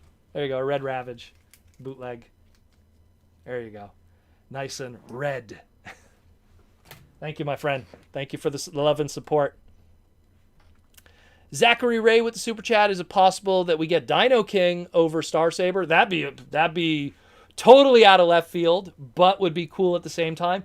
But if you do Dino King, I swear to God, you better give me those Pretender shells. If you don't, like, if you do just straight up a Dino King, just combining robot, and I don't have the Pretender shells, I am not going to be happy. I'm serious. I will not be happy about that at all. So if they do Dino King, I will only be happy if you get the little Pretender shells. Because I have the third-party ones. I have those big third-party Pretender shells, and I love those things, those little piggy bank ones. So they better. Thank you for the super chat, Zachary. We got now a pink super chat. Man, guys, you're doing good today. Woo! Stinkfist, 69. Going for the pink. 69 going for the pink. With the $50 super chat. I love the original Beast Wars series, but the only thing I didn't ever cover was combiners. If you could, what combiner characters would you come with that are animal, insects? Well, Beast Wars did have combiners. Sorry to cut you off there. Hold on. With animals and insects that could combine into larger characters. Thanks, Proto, and keep it thick. Well, they did. There was Magnaboss and there was Tripredacus that were the combiners. But if you had to make others, well, you know what was the interesting theme when you look at what Beast Wars was doing? All the combiners had some kind of like past. It's like Magnaboss, and I'm not talking like Beast Wars 2nd and what they did with the combiners and stuff. That's a whole other animal. But like when you look at Magnaboss, right? Oh, it's Ironhide, it's Prowl, it's Silverbolt, and in continuity, those are supposed to be the original G1 characters, and they're part of the Maximal Council and stuff. And then you look at Tripredacus, and that's supposed to be like the Tripredacus Council, and you know, doing their stuff behind the scenes. So if we got more combiners, I would imagine those more combiners would be like, you know, more original G1 characters that could combine and stuff. So that'd be really cool to see. If we could see like, I don't know, something that, like, we'll start with this, right? Where's my Bumblebee? Bumblebee never got, you know, a G1, a Beast Wars equivalency despite his name. So take Bumblebee, take, who would be a really cool one? Take like Blue Streak, but what's a blue animal? Oof. You'd have to take like some kind of like a baboon or something, or like something that has blue coloring on him. I don't know, like maybe a dolphin or something. But take like Blue Streak, take Bumblebee, who turns into a bumblebee because you got to hit it right on the nose, and take RC and have Great Aunt RC. That's a white rat. Have them be a combiner team because all the Beast Wars combiners have been tri-combiners again, except for what Beast Wars 2nd was doing. So I could see that, you know, do some crazy stuff, have some fun with that. You know, animals, insects, again, the insect stuff, you know, like that's the one problem too, because Bumblebee would be a bug, but insects are Predacons. So what would Bumblebee then if he's not an insect? Well, I don't know. Bumblebee would have to be, what's a cute little, you know, Pikachu-like yellow kind of animal, I guess. You know, something that's like smaller than Cheetor. Because Cheetor is pretty much the Bumblebee equivalency for that series, or the Hot Rod equivalency. I don't know. I do not know. But that's one to think about. That's one to think about, faux show. But again, thanks, Stinkfist69, for the super chat. The pink. Do I have any pink? Closest thing I have to pink, I guess, is the Magenta Studio Series Hot Rod. That's about as pink as it gets. Oh, no, wait. How could I forget? The Hitman, Bret Hart, with his heart attack action. Got the pink right there, the pink heart. The King. The best there is, the best there was, the best there ever will be. Thank you for the super chat, Stinkfist. Thank you very much. We got another super chat from Downright Superb. And Downright Superb wants to know, why the hell does Hasbro just make a TF G.I. Joe crossover? The TF movie always have been military anyways. Brother, I've been saying that for years. You know? Throw it all in. Are they dense? Are they dumb? That's what Downshift said. Downright Superb, excuse me, said. Brother, I've been saying that for years. Like, I always said, hey, you want your G.I. Joe Transformers crossover? Look at the first movie. Josh Duhamel's character is Duke. What's his name there? Tyrese Gibson's character is Roadblock, or I don't know if you want to say Stalker. I think he'd be more of a roadblock character. The guy who got killed by Scorponok that went through his chest and stuff, that could be Tunnel Rat, because he had like, the do-rag thing going on. It's a G.I. Joe versus Transformers movie. It already is. Literally, if you just change the names of those characters, it wouldn't change anything. It wouldn't change. It would still be a G.I. Joe versus Transformers movie. You'd have Josh Duhamel, who's Duke, that took out Blackout. Spoiler from a movie that's more than a decade old. That's the way I would see it.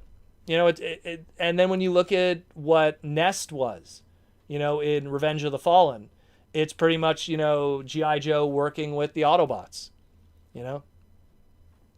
It's just, they just didn't want to mix chocolate and peanut butter.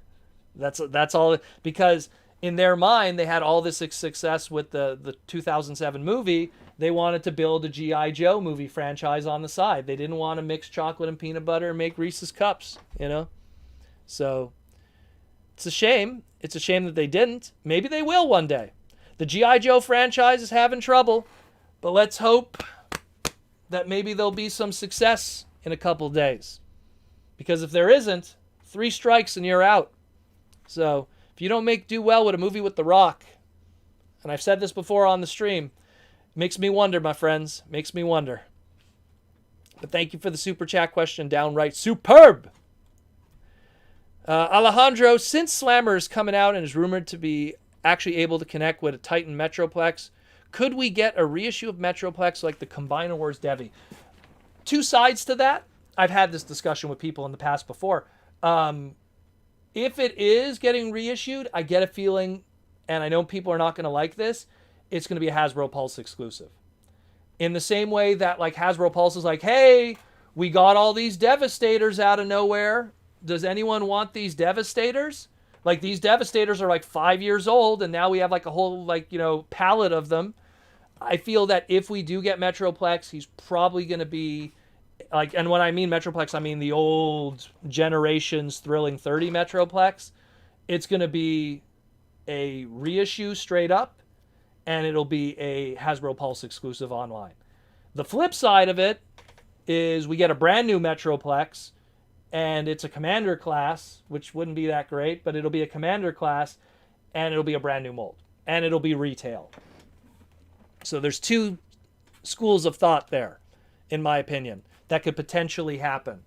I'm leaning more towards them just reissuing the other Metroplex and put it on Hasbro Pulse. They don't have to deal with distributors. They don't have to deal with shipping.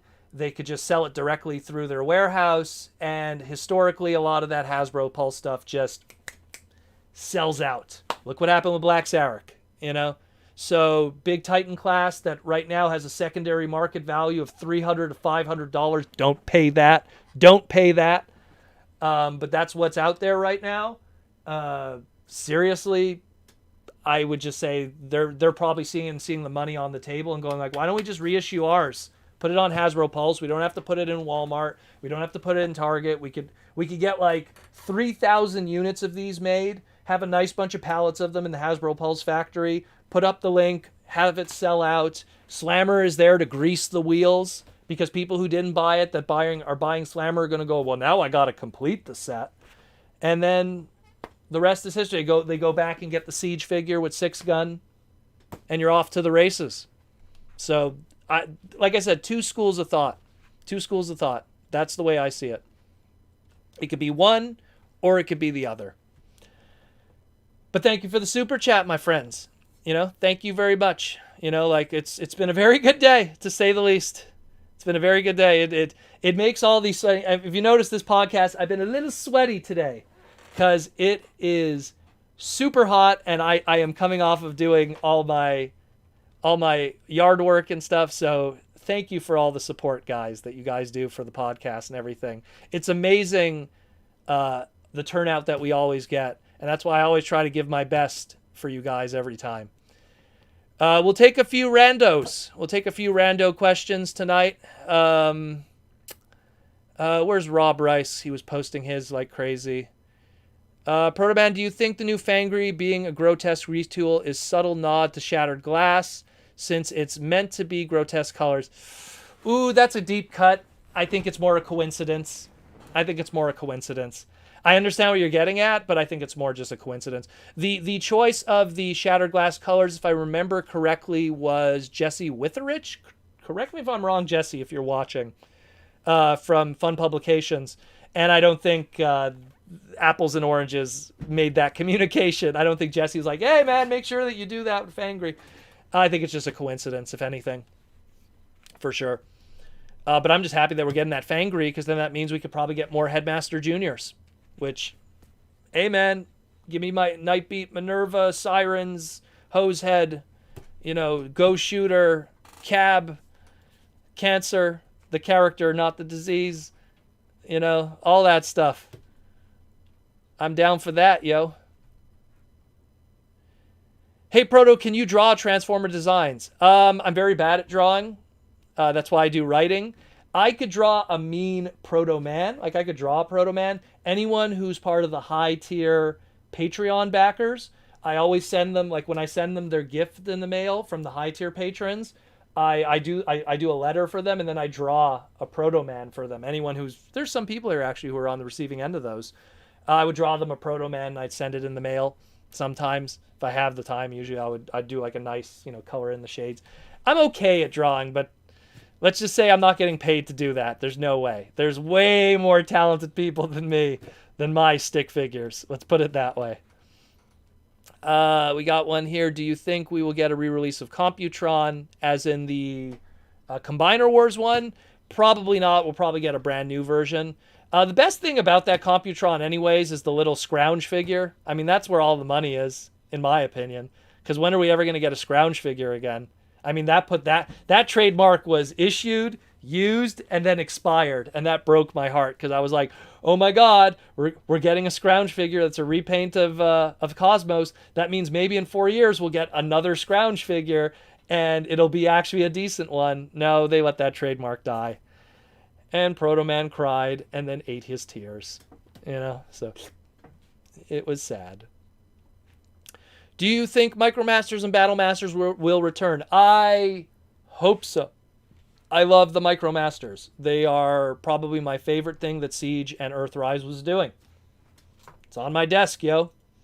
I want them to come back badly, but again, this is why you guys like me. What I love and what's real and true is two separate things. I love the Micromasters. They didn't sell well. They sold terrible. No one was buying those Micromasters, except me and probably 4 other people, apparently. So, unfortunately, maybe we'll see Micromasters in the future as mini-cons when they start doing, let's say, Armada homages, but I don't know if they're going to come back to Micromasters anytime soon, unfortunately. It's really sad. It's really sad. Can confirm... Oh, yeah, see, Christopher Quinn's in the chat. Can confirm, got the drawing. It was nice. Oh, Chris, you're being nice. It wasn't that nice. That was, I think what you, though, I took my time with yours, though, because I was doing a nice sketch. That was on a cover of a comic, wasn't it? It was a comic that I wrote. But yeah, I've done that with a bunch of people. No, didn't I send you? I think I sent you also the 8x10. I'm not sure. It's so hard because there's so many that I've shipped out over the years. Let's see. Let's grab another one at rando because we got 3 minutes left. We have 3 minutes left on the pod tonight. Good turnout, people. Got Aaron Archer and got some of my boys here in the chat. Nice people here today. And all the great big super chats. All the legendary stuff. Again, Princeton with the red super chat and Stinkfist with the pink. Good super chats today. Let's see here. I love Micromasters Proto, says Dragon Legend.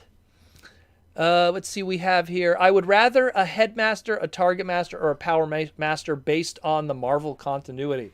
Well, you know what? I liked how Marvel did the Headmasters in the miniseries when they were like, from another planet and stuff with the Nebulos stuff. I liked those miniseries comics, but I also kind of really like how Masterforce did it with the Earth human Headmaster Juniors. So I kind of am like torn because I really like Masterforce a lot, but then I also really like the Marvel comic books. of Transformers G1. So, oof, that's a tough one. What will be the next Beast Wars masterpiece? Rhinox, Rat Trap. Take your pick. Maybe Air Razor. They're going to finish the season 1, guys, and they're going to definitely be Maximals. I think Rhinox. I'm telling you, I think Rhinox. They did Tigatron. They skipped over Rhinox. Rat Trap's a little small, so sometimes it's dicey, but I think Rhinox. The second we have some distance from that Voyager Kingdom Rhinox figure, we're going to get a Rhinox. Watch. I always say, like, all these toys are always leading up to something. We got Generations Rhinox, might as well be our masterpiece Rhinox. Then we got the Kingdom one, and it kind of like did some tweaks that are like, oh, this is kind of good, but this is not good. It's kind of, you know, it takes the best of both worlds, but it's also kind of its own thing. And then they're going to take what they learned from those two, put that masterpiece budget. Look how much Tigatron was. Tigatron, look, Rhinox is a Voyager, Tigatron's going to be a Voyager. Tigatron Masterpiece was practically almost $300. They're going to take that budget. Hopefully it won't be $300, but they're going to take that budget of a Masterpiece and they're going to give us a kickin' Rhinox figure. I know it. They're going to knock it out of the park because the Generations one told us what they could do if they have just enough budget. Thrilling 30 knocked it out of the park, and Kingdom showed us, like, if we could tweak stuff, we could have some fun here. And Masterpiece Air Razor, again, we look at what they did with Kingdom. You take that Masterpiece Air Razor, which, again, they did it on purpose. It's not perfect. The colors aren't perfect because they know one day they're going to take what they learned from that Masterpiece Air Razor, put that budget, put it out there, MP69 Air Razor, and she's going to kick it, and it's going to be amazing. She stoops to conquer, and it's going to be amazing. And speaking of amazing, is you guys and the chat tonight and the whole stream tonight. We are done. We're at the 2-hour mark. Thanks again, everyone who came by. Once again, if you want to support the podcast, number one, check out Symbiote Studios and our sponsors. Check out their stuff. Again, Snake Eyes, the movie's coming out soon. Pick up the plush.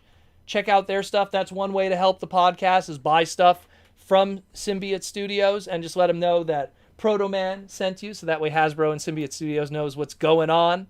That the goodness is coming from you guys. Also, again, the Patreon, patreon.com/Protoman. The link is in the description below, and it'll be in the replays and in the pinned comment. That's another way to support the podcast, so we can keep doing this daily. We can keep doing this craziness daily. You get your Transformer fix every day, unless I'm at a convention and then I'm distracted and I have to do something else. And as Andy said, what's for dinner? What's for dinner? We're going to have some dumplings, some bulgogi, some delicious Asian food. But again, thank you all.